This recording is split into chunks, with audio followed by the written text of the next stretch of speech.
ধোয়াধুয়ি মোটামুটি সবই কমপ্লিট। এখন শুধু এই র্যাকটা বাকি আছে। তো ভাবলাম সবই তো ধোয়া হয়ে গেছে, তাই এই র্যাকটাই বাকি থাকে কেন। তো এটাকে আগে পরিষ্কার করতে হবে, এর মধ্যে অনেক জিনিস আছে। আরে এই পর্দাটা, এখানে এই পর্দাটা আমি 2 দিন থেকে কত খুঁজছিলাম, যাই হোক পাওয়া গেছে।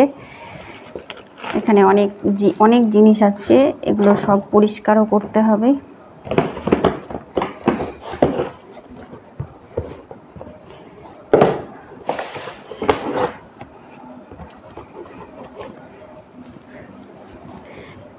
এই ধুলোবালিতে র্যাকটাও প্রচুর নোংরা হয়ে গেছে।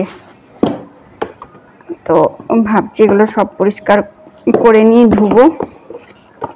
ধুয়ে নিয়ে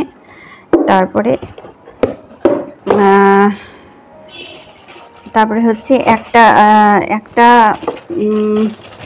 একটা থাক হচ্ছে সেনকে দিতে হবে, ওর চাবি, তারপরে ওষুধ, চশমার বাক্স এই সমস্ত রাখার জন্য। আর বাকি আমারও কিছু জিনিসপত্র থাকে, তো সেগুলোও রাখবো।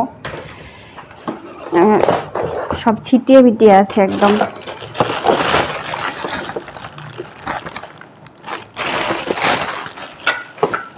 কবে থেকে ভাবছি ধরবো আর ধরাই হয় না। একটা আজকে আর হবে না, আজকে তো বেলা চলেই গেল। তো আজকে পরিষ্কার করে রাখবো, কালকে ধুবো।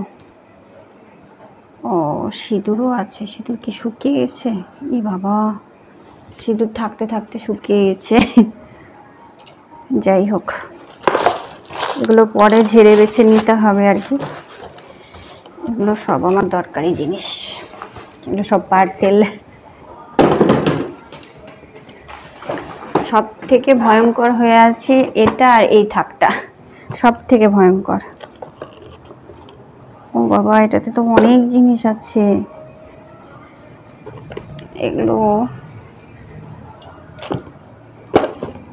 এখন তো পরিষ্কার করাই মুশকিল। ভাবছিলাম আজকে ফাঁকা করে রাখি, কালকে ধুয়ে দিব, কিন্তু কালকেই করতে হবে। এগুলো এক জায়গায় নামিয়ে রেখে ধুয়ে আবার তুলে রাখতে হবে। এই পরতে নোংরা পড়ে আছে। আচ্ছা ঠিক আছে, ভারীগুলোকে নিচে দিয়ে আপাতত রেখে দিই। এখন এটা অনেক জিনিস আছে। আর ফাঁকাগুলোকে উপরের দিকে দিই,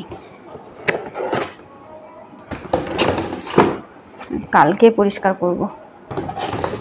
আজকে বেলাও হয়ে এসে এখন আর পরিষ্কারও করা যাবে না।